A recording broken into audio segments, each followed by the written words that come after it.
যে প্রশ্নটা সবচেয়ে বেশি এই সিরিজে উঠেছে সেটা নিয়ে কথা বলতে চাই। মিরপুরের উইকেট, মানে একটা প্রচলিত কথা আছে যে এই উইকেটে খেলে বাংলাদেশের ব্যাটারদের আসলে বাংলাদেশের না মানে ব্যাটারদের ক্যারিয়ার আসলে নষ্ট হয়ে যাওয়ার মতো অবস্থা হয়। পাকিস্তান আসলে বোধহয় সেই সুর মিলিয়েই কিছুটা আসলে মানে কথা বলতে চেয়েছিলেন, উইকেটকে দোষ দিতে চেয়েছিলেন। বাট হ্যাঁ, তাদের যে ফার্স্ট ম্যাচে রান আউট ছিল সেগুলোর সদুত্তরটা আসলে তারা মানে কি উইকেটের ওপর দায় দেবেন নাকি কিসের ওপর দায় দেবেন? আমি এই জায়গায় বলি, রমিজ রাজা বলেছেন আপনি প্রথম ম্যাচ শেষে উইকেটকে দোষ দিয়ে দিলেন, আপনার যে 3টা রান আউট হচ্ছে সেটা তো উইকেটের দোষ না। এবং আরেকজন হাসান নেওয়াজ তার শেষ 4টা টি20 ইনিংসে মানে যে ব্যাক টু ব্যাক তিনি একই কায়দায় আসলে আউট হয়েছেন 4টা ইনিংসে, সেটা তো উইকেটের দোষ না। আমির সোহেল বলেছেন প্রথম ম্যাচে পাকিস্তানি ব্যাটসম্যানরা অ্যাডাপ্ট করতে পারেনি, তারা অ্যাটাকিং ক্রিকেট খেলার বার্তা দিয়ে এসেছেন এবং সেটাই করার চেষ্টা করেছেন, যেটা ব্যাকফায়ার করেছে। উচিত ছিল কি আপনার যখন 2টা উইকেট চলে যাচ্ছে আপনি একটু ধরে খেলবেন, সেই কাজটা পাকিস্তানি ব্যাটারদের কেউই প্রথম টি20তে করেননি। বসুন্ধরা টিস্যু, অশুদ্ধতার বিরুদ্ধে এক বিন্দুও ছাড় নয়। সেকেন্ড টি20তে পাকিস্তান 15 রানে 5 উইকেট হারিয়েছে, ম্যাচ থেকে ওই জায়গায় ছিটকে গেছে। পাকিস্তান দল গতকালকের ম্যাচে 9-10 ব্যাটসম্যান নিয়ে খেলেছে, তাদের কেউই আসলে রান করতে পারেনি, একমাত্র ফাহিম আশরাফ 50-এর ওপর একটা ইনিংস খেলেছেন। তো সব মিলিয়ে আপনি যদি খেয়াল করেন মিরপুরের উইকেটকে আমরা সবসময় দোষ দিই স্লো লো বলে, স্পিনাররা কি পেসারদের চেয়ে ভালো করেছেন? বা এই উইকেটে কি 2 পেস্ট উইকেট ঠিক আছে, কিন্তু সেই উইকেটে কি স্পিন খুব ধরেছে? পাকিস্তানিরা কি স্পিনার খেলিয়েছে? আমরা যদি খেয়াল করি পারফরমেন্সের কম্প্যারিজন যদি করি দেখব পেসাররা অনেক বেশি সফল। আপনি যদি খেয়াল করেন এই সিরিজটাতে এখন পর্যন্ত বাংলাদেশের পেসাররা 22.5 ওভার বল করেছেন, 103 রান দিয়েছেন, 12টা উইকেট নিয়েছেন। ইকোনমিটা দেখুন 5-এর কম। অন্যদিকে পাকিস্তানের পেস বোলাররা বাংলাদেশের চেয়েও বেশি বল করেছেন। পাকিস্তানি ক্যাপ্টেন আঘা পেসারদের বেশি ইউটিলাইজ করেছেন, তবে রানটা দেখুন 103 আর 165। 1 ওভার পাকিস্তানিরা হয়তো বেশি করেছে, উইকেট তারা বাংলাদেশের চেয়ে কম পেয়েছে। এবং ইকোনমির পার্থক্যটা দেখুন 4.57 এবং 7.08।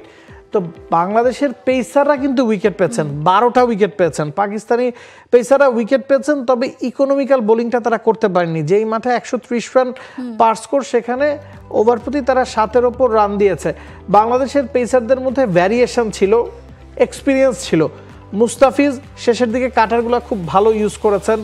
তাসকিন প্রথম ম্যাচে গতিময় বল করেছেন, পাওয়ার প্লেতে উইকেট এনে দিয়েছেন। Tanzim Sakib hit the deck bowler, সেই কাজটা তিনি করেছেন। শরীফুলকে আমরা দেখেছি পেসের সাথে স্লোয়ার ডেলিভারিগুলো খুব ভালো ব্যবহার করেছেন, বাউন্সারের সংমিশ্রণ ঘটিয়েছেন। আপনি যদি খেয়াল করেন আব্বাস আফ্রিদি, সালমান মির্জা, আহমেদ ডানিয়েল সবাই মিলে কয়টা ম্যাচ খেলেছেন? আর মুস্তাফিজ, তাসকিন, শরীফুল বা তানজিম সাকিবরা তাদের চেয়ে অনেক বেশি এক্সপিরিয়েন্স। শুধুমাত্র উইকেট বিবেচনায় না, ওভারঅল ইন্টারন্যাশনাল ক্যারিয়ার বিবেচনায়ও তারা অনেক বেশি এক্সপিরিয়েন্সড এবং সেই এক্সপিরিয়েন্সটাকে কিন্তু তারা কাজে লাগিয়েছে। পাকিস্তানি ব্যাটসম্যানদের যেভাবে ব্যাকফুটে ঠেলা সম্ভব সেটাই তারা করেছেন। গতকালকের ম্যাচে টার্নিং পয়েন্ট ছিল Tanzim Sakib back to back 2 বলে 2টা উইকেট নেওয়ার। যেই 2টা বলে তিনি উইকেট নিয়েছেন, 2টা বলই কিন্তু অনেক বাউন্স করেছে। সিম মুভমেন্ট করার পরে লাফিয়ে উঠেছে, ব্যাটসম্যান বুঝে উঠতে পারেননি, ভরকে গেছেন, ওই জায়গায় তারা আউট হয়েছেন। স্পিনারদের পারফরমেন্স যদি এই ইয়েতে আমরা দেখি বাংলাদেশ বা পাকিস্তানের স্পিনারদের ক্ষেত্রে, বাংলাদেশ 2জন স্পিনার খেলিয়েছে, 16 ওভার করে বল করেছেন, তারা 125 রান দিয়েছেন, 4টা উইকেট নিয়েছেন, ইকোনমি 7-এর ওপরে প্রায় 8 ছুঁই। অন্যদিকে পাকিস্তানের 12 ওভার স্পিন অ্যাটাকে 78 রান খরচায় 1টা উইকেট। মানে আপনি দেখুন পেসারও উইকেট পেয়েছেন 12টা আর 10টা, স্পিনারও উইকেট পেয়েছেন 4টা আর 1টা। তো এই স্ট্যাটগুলো প্রমাণ করে দেয় যে টিপিক্যাল মিরপুরের উইকেট বলতে আমরা যা বুঝি সেই উইকেটে এবার খেলা হয়নি। টিপিক্যাল মিরপুর উইকেটে স্পিনাররা 20 ওভারের মধ্যে 15 ওভার বল করবেন। গতকালকে পাকিস্তান 20 ওভারের মধ্যে 15 ওভার পেসারদের দিয়ে করিয়েছে এবং 4জন পেসার তারা খেলিয়েছে। স্পিনার ছিল 1জন নওয়াজ, যিনি আবার স্পিন বোলিং অলরাউন্ডার। সাইমা এবং Khushdil Shahiza pure batting allrounder. তার মানে হচ্ছে এখানে স্পিন দিয়ে বাংলাদেশ পাকিস্তানকে কুপত করেছে, এটা আপনি একেবারেই বলতে পারেন না।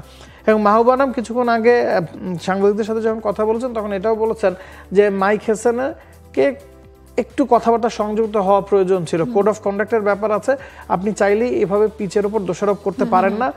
আমি আমির সোহেলের কথা শুনেছি, রমিজ রাজার কথা শুনেছি, শোয়েব আখতারের কথা শুনেছি, সবাই একইভাবে বলেছেন। এবং পাকিস্তানের যে সাবেক ক্যাপ্টেন নারী দলের সানা মির, তিনিও বলেছেন যে আপনাকে বিভিন্ন কন্ডিশনে অ্যাডজাস্ট করেই খেলতে হবে। আপনি যে কথাটা বলছিলেন যে ইউএসএ ওয়েস্ট ইন্ডিজে রান হয় না, বাংলাদেশে রান হয় না, এটা তো নতুন কিছু না। পাকিস্তান শেষবার যখন বাংলাদেশের সাথে 3-0 ব্যবধানে সিরিজ জিতেছে, কোনো ম্যাচে বাংলাদেশ 130 রানও করেনি, এবং প্রতিটা ম্যাচ জিততেই পাকিস্তানকে ঘাম ঝরাতে হয়েছে, 20তম ওভার শেষ বল পর্যন্ত যেতে হয়েছে। তো আপনি তো জানতেনই যে এই ধরনের উইকেট, সেই ধরনের উইকেটে খেলার মন মানসিকতা নিয়ে আপনি আসেননি, অ্যাডজাস্ট করেননি, এবং যেই স্ট্র্যাটেজিতে আপনি খেলার চেষ্টা করছেন সেটাতেই স্টিক থেকেছেন। খুবই স্বাভাবিক। এবং মানে উইকেটের দায় এখানে আসলে দেওয়ার কিছু নাই, কারণ পাকিস্তানের খেলা দেখলেই পাকিস্তানের এক্স ক্রিকেটাররাও যেমন বলছেন যে আপনি দেখেন তাওহিদ হৃদয়েরকে ফার্স্ট ম্যাচে তাওহিদ হৃদয় যখন খেলেছেন, আপনি তাওহিদ হৃদয়ের যে মানে তার অফ স্টাম্পের বাইরে খেলতে অসুবিধা হয়, আপনি তার উইক জোনে তো বল করেনি, আপনি তো স্ট্রং জোনে বল করে গেছেন, সে তো মারবে, সে তো পেটাবে। সো পাকিস্তান স্টাডি করে আসেনি ঠিকভাবে, এটা বলা যায়।